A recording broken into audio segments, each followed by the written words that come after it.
Hey, how's it going, folks? Welcome to the Coach's Corner, live here at Benchwarmers Restaurant and Delivery. Nate Mullins, once again here with you, and we've got a couple special guests joining us this week. All the way far on my left, assistant coach Jeff Walliser with the Seneca East Tigers. And then here in the middle, you know this familiar face. This is head coach Ed Phillips of Seneca East Football Tigers. How we doing, guys? Always a pleasure. Good. Absolutely. Good. Well, I reached out to Coach Walliser back, I don't know, sometime in the summer to get you guys to come on this show because I've had you on the show before, Coach. We've sat out here a couple different times, and it's always a great time, but I want to get a little bit more of the perspective outside of what we're used to seeing, because I feel like, Coach, if we're being honest, I love interviewing you, but sometimes it's like I can't get enough out of you, you know? Like you give me exactly what you want to give me. And sometimes it's like maybe if I could get somebody else on the show, maybe get a little bit more out of him, you know? Because I'll try to say, hey, Coach, what about next week? And he's like, no. We're right here this week, right now. So anyways, I appreciate both you guys coming. If you don't want me to come, just tell me. No, absolutely. I love having you on, Coach. You're one of my favorite guests. You know why? My little girl's at home making her me box right now. She might be watching us. I told her to turn us on. I hope so. One of the things I love about you, though, Coach, is I can ask you a question and you'll run with it. And it makes my job a lot easier because most of the time I'll ask you a question and I won't have to sit here for 2 minutes and listen to you talk. That's what I love about interviewing guys that have a passion about what they do. And it's clear that you have a passion about football, especially over at Seneca East. Well, I talked – I'm self-conscious. No. But please, just be yourself. I was talking to somebody last week, and we got done. He said, like, off the record. And we started talking, and he talked about, like, certain sports and coaches, like, not wanting to talk to him. And I said, you know what, I'll talk about my team anytime because that's right. You know, I love them and I like talking about them, and I got no problem with that. That's why, you know, you ask me a question, I don't shut up sometimes. That's usually why I know what to ask. It's like I won't ask about the other team, but I'll ask about your guys because you love to talk about your guys. And I usually ask reporters or like you, I'll get done answering a question. I'll be like, did I answer your question? Absolutely. And most of the time, in a roundabout way, you do get to where I'm at. But I'm not going to give you a game plan. That's exactly. Or bulletin board material at all. There's none of that coming from this program. Now, Jeff he'll give us some stuff. Well, that's why we got him on this week. Give us some different. A little different perspective. Yeah.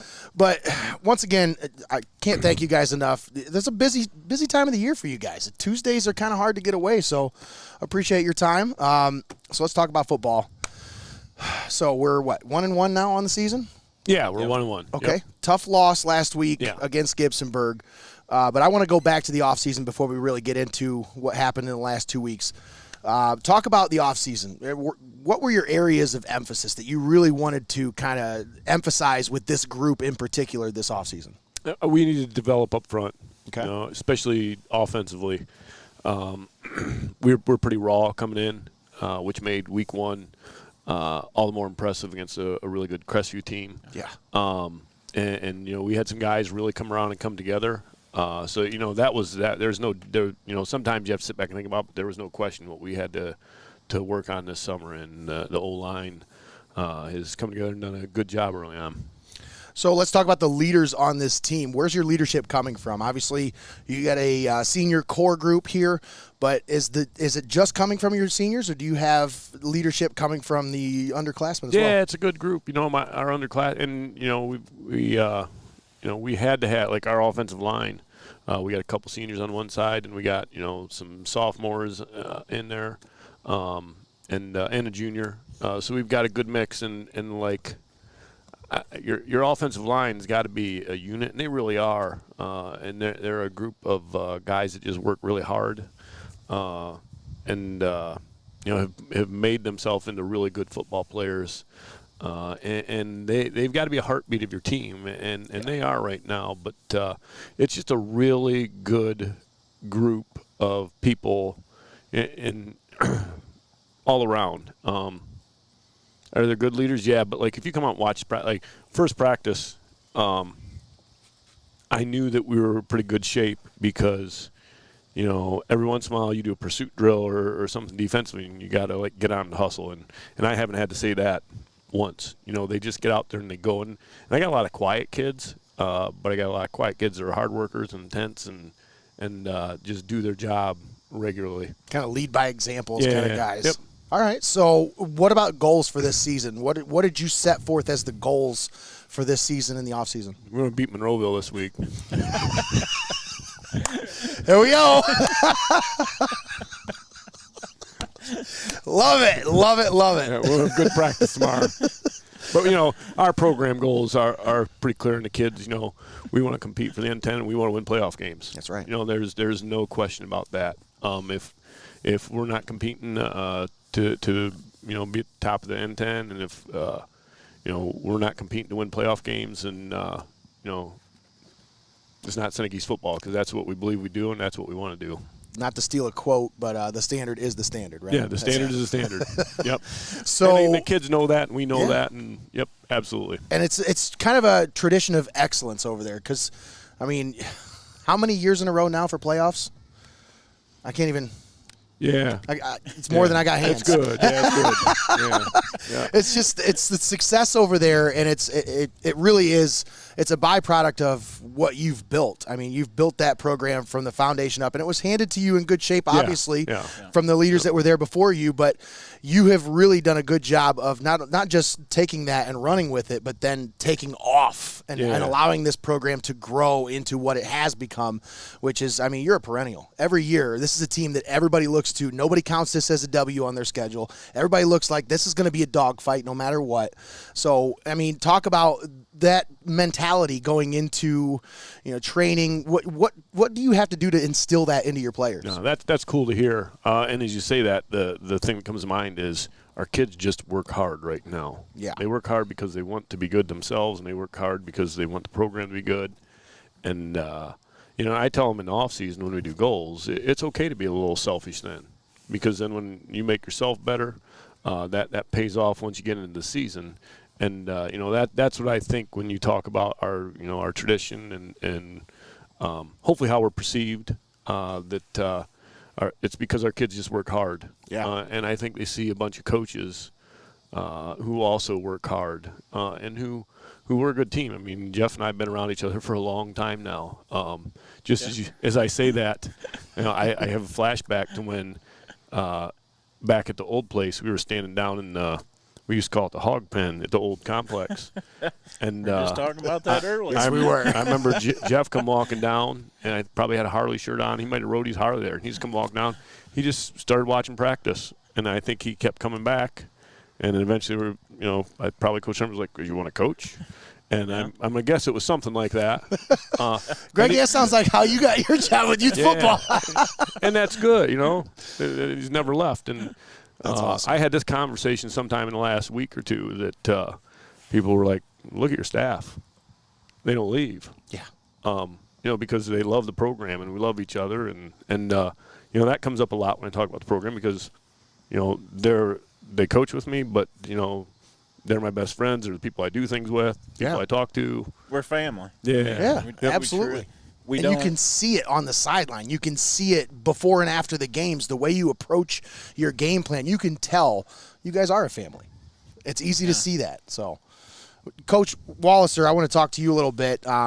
So you were talking a little bit off air. We talked about your role with the staff, and you kind of make things easier for Coach Phillips, right? That's kind of your role, is to take some of the things off of his plate that he doesn't really need to be worried about, right? A lot of like you and I talking and discussing things and getting it around, and then, like you said, you got with Coach Phillips and was like, well, I hadn't said anything yet. And I was like, well, we had some tough things going on at that time, but I knew that at the end of the day that Ned and I, it was going to be like, what time we got to go and what time do we got to do it? And as much as I hate politics, and he'll be the first one to agree, but unfortunately I politic more than I like to. But when he asked me to come back on staff, we just had our daughter, and was like, well, I can't do it full time. Gotta,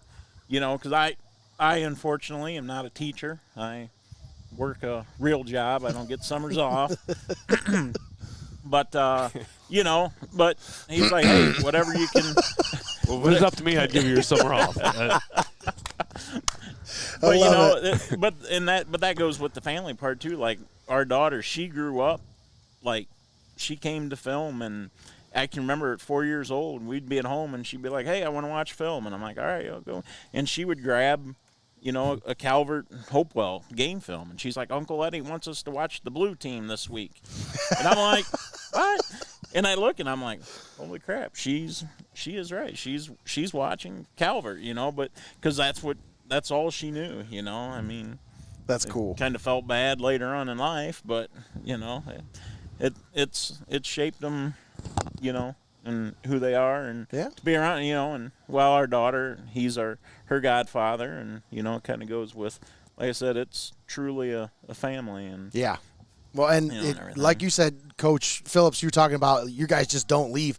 It's a buy-in. It really is. You can tell there's a buy-in throughout the entire program. I mean, Coach Walliser, you were one of the assistant coaches on my junior high football team in 1998. So that just shows the dedication that you've had to this program. I mean, more than 25 years worth of dedication to the program. It speaks volumes to not just you as a person, but also the program itself and the standard that has been set there. Yep. I mean, just talk about the group that you guys have with the coaches. I mean, obviously there's a core group, but what do you guys do when you've got a new coach that wants to come on staff, or somebody that reaches out to you that wants to be a part of this? Give them shit. I mean, you got to break them in right. That's right. Absolutely. I mean, hey, we're gonna feel you out and see, and this is what we're gonna do. This is what we expect, and see what you can handle. Yeah. and roll with it. I like it. So let's talk about last week. Before we talk about this week, we would talk a little bit about last week, but then we'll move on. Okay, we won't talk too much about that. That's okay. Tough. I can handle it. Yeah, I know. I just don't. I know you don't like talking about anything other than right now. So right. Let's talk about this just for a little bit. This Gibsonburg team. There's something about this team. They just play tough. No matter who they play, they're going to give somebody a good game. And, I mean, they brought it last week. Yeah, they did. Yeah.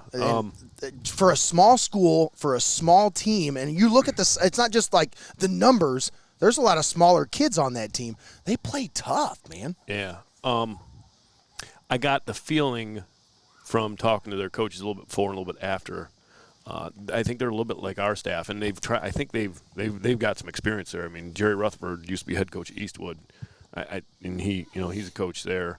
And I think they've got a great staff just like we do. Yeah. And they, it's a little bit of they run wing T. They run old school wing T, and that's what they do, and they do it really well. And I'll give our kids credit. Like, we played it really well. And that was a style that was really good for the field that we played on last week. Yeah. But I would say defensively, it's kind of like playing carry. Old school carry. Yeah, old school carry, yes. But also new school carry in the sense that they're tough and physical, like you said. For sure. But they with the wing T that they run makes you play disciplined and, read your keys and do a good job. And our kids did a fantastic job with that. We just need to get better care of the football. Yeah. It reminded me of the Cary game back in 2019. We played on our field wasn't quite as bad as Gibsonburg's was. But it was a wet, rainy night, and on those nights, that field's an equalizer, and the weather is a pain. And they, to their credit, Gibsonburg, they handled it a little bit better than we did, and they came out on top. But us, I mean, that's you've got to use that to focus you. That's right. You've got to take that event and respond, and what better way to respond than to have Monroeville pop up on your schedule this week. And with Monroeville, you got, a similar style of offense, I would say. It's not exactly the wing T, but it's a variation of the wing T. Yeah. Talk about this. Obviously, we'll put that last week in the rear view. Let's talk about this week. Yeah. Monroeville, 1-1, 2 tough matchups they've had in the first 2 weeks. They faced a couple SBC River teams. And they took it to Lakota week 1. I don't think Lakota was prepared for that Monroeville team. And this past week we were at Calvert. We had a crew over there, and I mean, I think a lot of people expected that game to be out of hand by a certain point, and Monroeville just never went away. They just kept coming, forced overtime. They nearly stole that game. Yeah. I mean, they twice they had 2-point conversions that probably should have been converted. So, I mean, you're talking about this close to being 2-0 for this Monroeville team after coming off an 0-10 season. Right. Talk about Tyler Nestor and the job that he's done building that program. Well, he's from Seneca. That's why I wanted to talk about him. That's why I wanted to talk about him. Absolutely. You knew he'd do a good job. Yeah. And you could see it coming. You know, we previewed him last year, and you could see in the preview last year that he had some good kids coming. Yeah. And they're out there in the field, and I believe it. I just kind of, not watch them real close last year, but I'd watch their scores, and I'd see, they played a lot of good football teams close last year. So he's got him on a roll, and I mean, they probably should be 2-0. Yeah. And as if we didn't need anything else to get our attention, they've got our attention. Oh yeah. But it's fun to have them back on the schedule, because it was disappointing when they dropped us and we didn't play them there for whatever 10 years or so. So it's exciting to get them back, because you want to play. I want to play Monroeville. Yeah. I want to drive 12 minutes down the road and go down 4 and 547 and have those games. That's tradition. To me, it's tradition. It is. It's Bellevue Clyde. Yes. It's Columbia Bellevue. It's what you should do. It's Calvert Hopewell. It's Mohawk Seneca East. So, I mean, those are classic rivalries that we're used to seeing. Yeah. So to have them back on is cool and good for, I think, both programs. So obviously Tyler being a Seneca East guy, a little bit of pride there for you, Coach. Yeah. Seeing him. He was a special kid when he played for us. It was I think when I played, I think I was an overachiever. And when I think of Tyler, he was a lot the same. He was really intelligent and a good athlete, but played even better than his abilities were. And I think people like that make really good coaches, and he obviously is that. Yes, absolutely. Coach Walliser, your job on the staff for this week, what do you need to do to get your guys ready? I mean, this is a tough matchup, and you obviously – there might be some guys on this team that might look back at last year's record and say, well, they went 0-10 last year. They're not going to be that – they can't be that good. It doesn't matter what they did in those first 2 games. It can't be that good, right? How do you get that out of your guys? Obviously, I know better than anybody else that that's not the mindset of any of these Seneca East kids. You guys have them dialed in and ready, but how do you keep that from permeating into the locker room? They go in and they know. Thing with Monroeville, you're almost versing yourself. Yeah. They're going to give you 110%, and we're going to give you hopefully 115%. Because it's going to be balls to the wall football. Yeah. And having them back in and previewing, and like Coach Phillips said, getting them back on the schedule. Because back when I played and we played Monroeville, it was tough, and you expected a game. And these kids now have really bought into the system, and they've grown up watching, the older kids, and they know what they got to do, and they really have taken. I mean, you still got to coach them, but they've taken a lot of the work out of it, because you know that they're going to be focused. They're going to fix what needs fixed, and we're very fortunate that we got kids, and especially older kids, that'll help these younger ones, and the younger ones are willing to listen and willing to put in the time right alongside their older brother and get the job done. So, I mean, at the end of the day, those kids are focused. They're going to be ready. They've been watching film. They know what needs to be done, and you can rely on that, and you can rely on the guy next to you, and that's what it's all about. The guy next to you that's busted his butt just as much as you had, and you're all there for the same reason. Yeah, absolutely.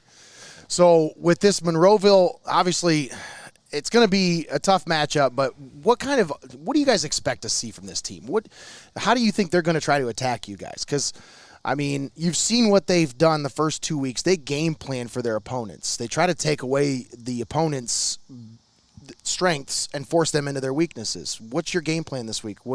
Obviously, I'm not getting into the X's and O's, but no, it's kind of neat because, or maybe unusual, because you've got a little bit of a triangle here. They previewed Gibsonburg. We previewed Lakota. And then, last week we got to watch him play Calvert. So there's a lot of familiarity with opponents, which usually you don't get till you get in the league and you start exchanging film in the league. It's like I tell the team, and this is still true. Early in the season, everybody's good. Yeah. I don't care who you're playing week 1, 2, 3. Everybody's good because everybody's probably as healthy as they're going to be. Everybody has the same goals and the same energy, and that that evolves as you go through the season. So it is unique in the sense that probably a little bit more than, especially for the first year playing them in a long time, probably got a little bit more knowledge of them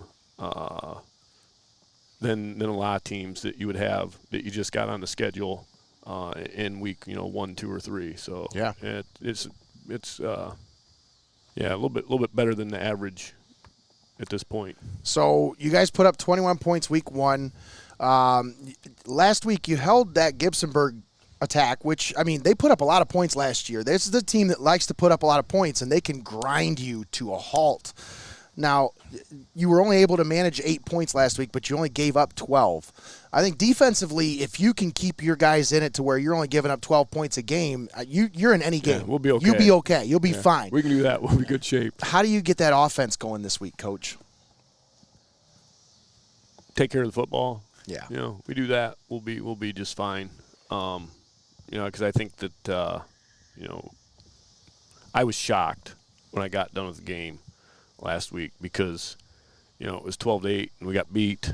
And then I opened up stats to send them out, and we gave up 95 yards rushing and I think 11 yards passing. Wow. We gave up 106 total yards. Oh. I think we had about 300 total yards offense. That's frustrating. You usually win those games, but there was things that we didn't do that I told you that's on me. There's some things that that we obviously need to do a little better, and I'll make sure we do that. And we'll be all right. But I don't think, knock on wood, I don't think there's anything wrong with offense. No, I don't think so either. Now I will say, it'd be nice if we don't play in 8 inches of rain. Or in 8 inches of grass. Yeah. Because it was. I know about Gibsonburg. We've been over there to cover plenty of games. They don't mow the grass over there before a game. No. And the practice field was dry the next day. Oh, yeah. This is true. This is true story. True story. My wife says I got home Friday night. She says, I was getting ready to leave, and the sprinklers came on over there. Well, you got to keep that grass long, Coach. I said, really? Not to say, but they came on. But it was one of those nights where I've coached this long enough to know that when I stepped on that field, I knew not many points were probably gonna be scored. Yeah. That night. We've been over there for a few of those slosh fests. They were the premium. Yeah, for sure. So because the coach offered before the game, he's like, hey. I told him I wanted to play on the practice field. I said, let's go. Yeah, I had no problems doing that. But that's football. That's life. That is. And you take the conditions you get and you play in them. You take what happened last week and you deal with it and you move on and get ready for Monroeville. That's absolutely right. So Monroeville this week, Coach, any points of emphasis for your team this week? Obviously, coming off a loss, you're going to have some kind of a point from the last week's game that you want to try to hammer home. But what about this Monroeville team in particular? Anything that you want your guys to focus on this week? You guys have seen them. I mean, you got to stop their run. Absolutely. And they're very good at it. They're in the shotgun. They run, a power run offense. They got a couple good backs, and their quarterback's a lot like ours. He throws it well. He runs it really well. Yep. They got a big, tall receiver. It comes down to you got to stop their run. Yeah. If really. you let them run football, they'll run it.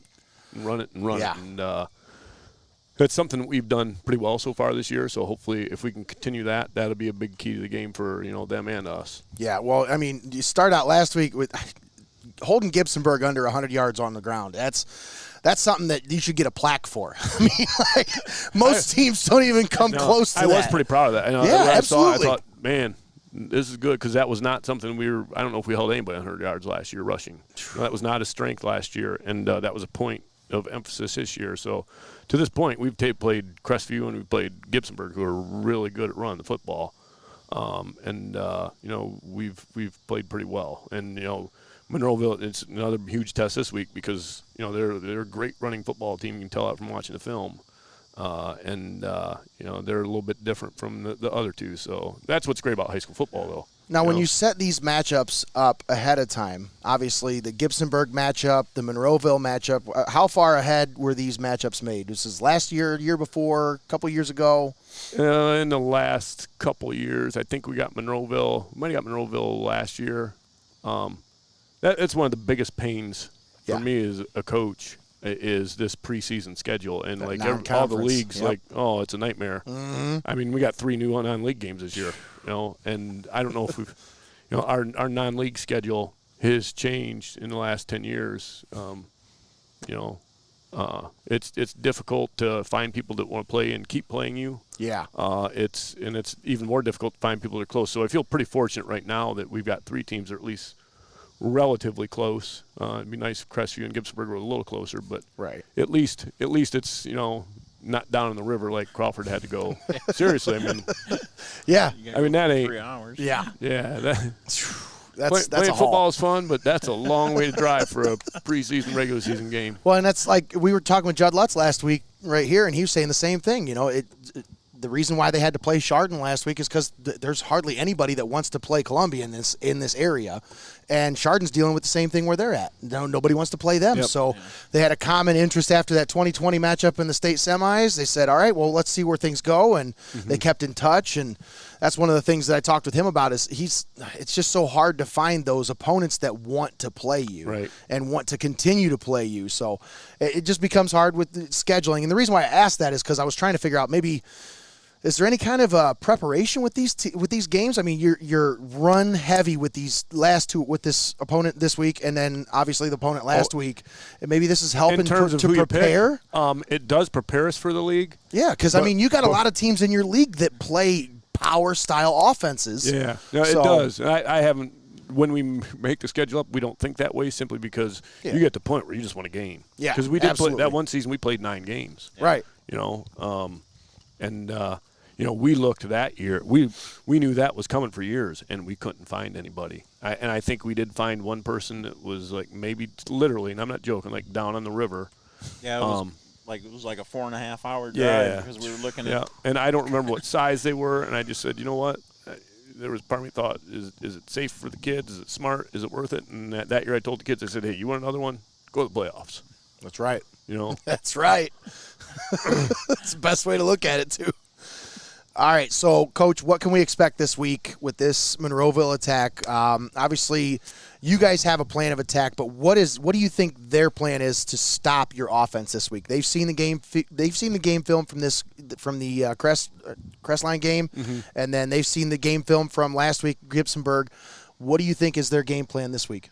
I think theirs is probably a lot like ours. I think they probably want to stop us running the football and try to make us one-dimensional, I just from watching them play Calvert and Lakota and Gibsonburg, that would probably be. I think that's every coach's plan. It comes to the point where that's not rocket science. If you let us, it's like I told somebody a couple weeks ago. We were talking about Crestview. If you let them run the football, they're going to do that all night long. But what most high school teams do that. If they can run the football on you, they're just going to pound you all night long. Yeah, and that's if you can't stop it, they're not going to stop. Yeah. So I would think that's their plan.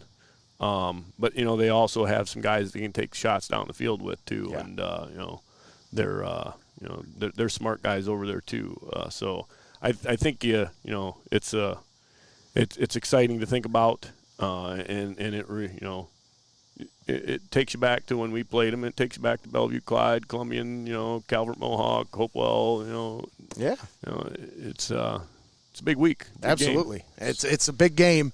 All right, so it's also a big night. This is Military Appreciation Night, right? Yeah, I wanted to talk with Coach Walliser a little bit about this. So you guys do a great job with this. This is something that I think you guys were one of the first programs in this area to really embrace the military night, and not just by wearing the uniforms, but also just you guys pull out all the stops for this. This is an actual event that you guys put on. Talk about this just a little bit. Well, first off, I can't take the credit for it. My wife, Amy, she's the one that headed it up, and she takes care of all this.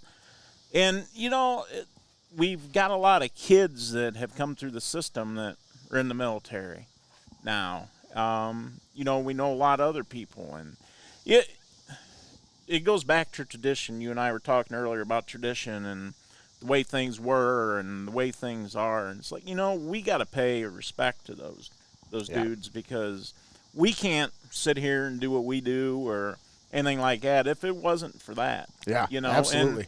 And, when we bring them in, the vets this week, and it doesn't matter if you're from Seneca East, Monroeville, Tiffin, wherever, you're a vet, you come to the game, you get in free, you get a voucher, you can get one of our ribeyes if you're there. And that was going to be one of my next questions. It was coming. And we want to treat them. And this year she got somebody, and they're going to have ice cream sundaes for them. We got a DJ coming in like we did last year for pregame. You hear that? Year. Ice cream sundaes for all military. I'm blown away by that. I mean, and that's really cool. Yeah, and like the National Guard, she's in touch with them like from when this game ends the following week. She is in touch for next year's game. That's so cool. And because they cut down on what they did jersey-wise and stuff, and there was talk. And she got it where, they do the jerseys again for us. But they enjoy coming too, and just because of how, the whole community accepts it and does it, and it's cool to see and, to meet those vets. And we do have an honorary captain and a local hometown hero. This year's Butch Carr from Attica, and he had two boys that, went through. Ed and I coached Scott, his youngest boy. His oldest boy was school with me. We played together. And, it's cool just having that tradition and that family back together. And, like I said, pay tribute to all those guys. I mean, we're very fortunate, to be in this country and to do what we do. And absolutely, like I said, if it's a little bit we can do, then, hey, we're going to do it. Yeah, and I love it. I think it's great. It's something that I look forward to every year. I think it's, like I said, I've seen other schools do it, and nothing against anyone, nothing against any other schools that have done this, but you guys really take this to another level. And I really, the fact that you guys continue to do it every single year, and it just keeps, it feels like you take it to the next level every year. You just kind of add a little bit more that just makes it that much better. So pregame festivities start 6 o'clock this Friday? Yep. So come on out, join the festivities. They're raising money as well for the wreaths across America. Wreaths across America. They got more wreaths they're doing this year in the Attica and surrounding area. So like the ice cream sundae, we're asking for a donation for any non-vet. That all of that money will go to Wreaths Across America. That's really cool. Yeah, that's a really cool thing. The last I didn't know about till like 2 or 3 years ago, and it was through Butch and they said come out on a Saturday morning and help put wreaths out. So me and my boy, we went out and here they had all these wreaths that you went out. This is right around Christmas time. You took and you put on military people's graves. Wow, that is really cool. They had a nice little ceremony before. I mean, I got goosebumps thinking about it. It's a super nice thing. So yeah, anybody that sees Wreaths Across America, and you can buy one for, like we bought some for some of our loved ones that were in the military last winter around Christmas, and it's a fantastic thing that if people can get involved in that, a really good way to pay tribute and remember your loved ones that time of year. Absolutely. So 6 o'clock pregame festivities will start. There also is a DJ as well. Yes. DJ Jazzy Jeff. Jazzy Jeff. Jazzy Gene. Jazzy Gene, yeah. Jazzy Gene's going to be there. I gave up DJing. I got some Jazzy Jeans at home I can wear now. Yeah. Yep, got that. And then also Simplot, that's right here just on the outskirts of Tiffin. They're coming in, and they're doing fresh home-cut fries, giving them out. Wait, I might have to. All right, so Dom, Zach, if you're watching this, you guys might be having to switch me games this week because You're not coming to our game? Huh? They got me on the Calvert I come game. over to see you, and you don't come see me? It's my boy's first year in whatever. high school football, and this is his first home game, so I wanted to be there. That's probably, you probably should go there. I just, so their ribeye sandwiches are better than ours. They don't even have ribeye sandwiches. So I'm failing to see the problem. Yeah, I will be over there this year. You can count on that for sure. But no, I feel like I said, this year it keeps getting better and better, this event.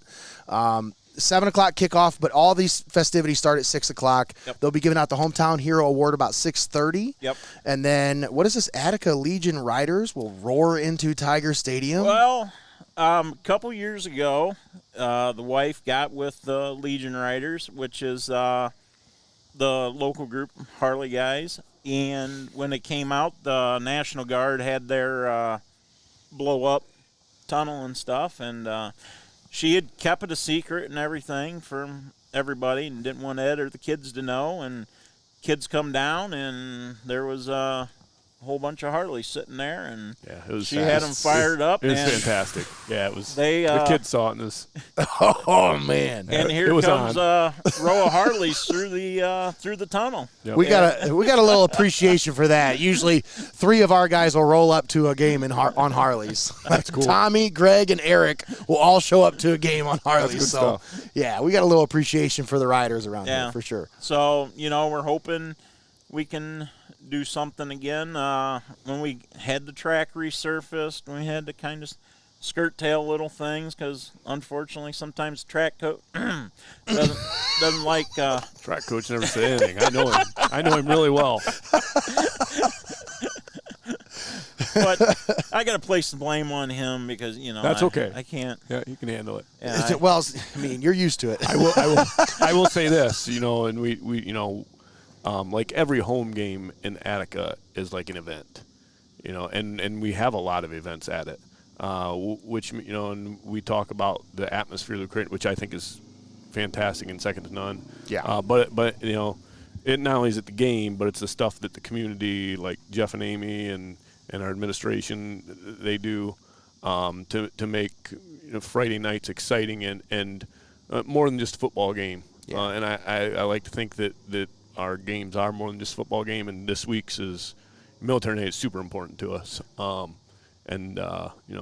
It's good stuff and something to be proud of for the school and the town, I think. You can definitely tell it means a lot to the community.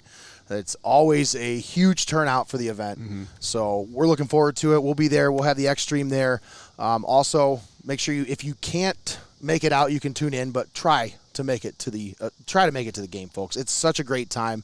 The festivities are, top notch, and once again, it's all for a good cause. The best thing to do is come to the game and have your phone next to you, listen to Heart of Ohio Sports on YouTube, right? That's right. Absolutely. That's how you should roll. Absolutely, 100%. Yep. There's no other way to do it. Yep. Nothing better than listening to Nate No, that's good stuff. Yeah. So once again, coaches, I can't thank you guys enough for your time here tonight. Coach Walliser, anything else you want to add to the program here? Not a whole lot. I'm real excited about this week because Monroeville's always been a close one for me. Got a lot of family over that way, and just always look for a slugfest. Just always looked.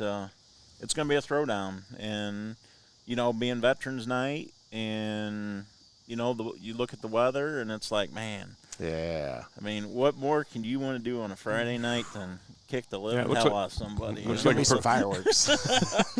Well, I'll say something to Amy. Maybe we can get some next year for you. Yeah. Coach, anything else you want to add here? No, I appreciate you for having us on. Absolutely. You know, it was a fun night. Always fun coming over. Yeah. I probably should get home and check out the meat box and eat some wings. Yeah, you got some food sitting over there Yeah, waiting on you, yeah. so I don't want to keep you from it too much That's longer. all right. No, appreciate it, man. Thank Always you so pleasure. much. Thanks a lot, guys. Yep. Appreciate your Appreciate time. it. Folks, if you've made it this far, help us out. Share the video, like, follow, subscribe on all of our platforms, but sharing the video helps us reach new audiences. Give them a thumbs up. Thank you so much for your time. Folks, once again, this has been the Coach's Corner live here at Benchwarmers Restaurant and Delivery. Thanks for tuning in here on Heart of Ohio Sports.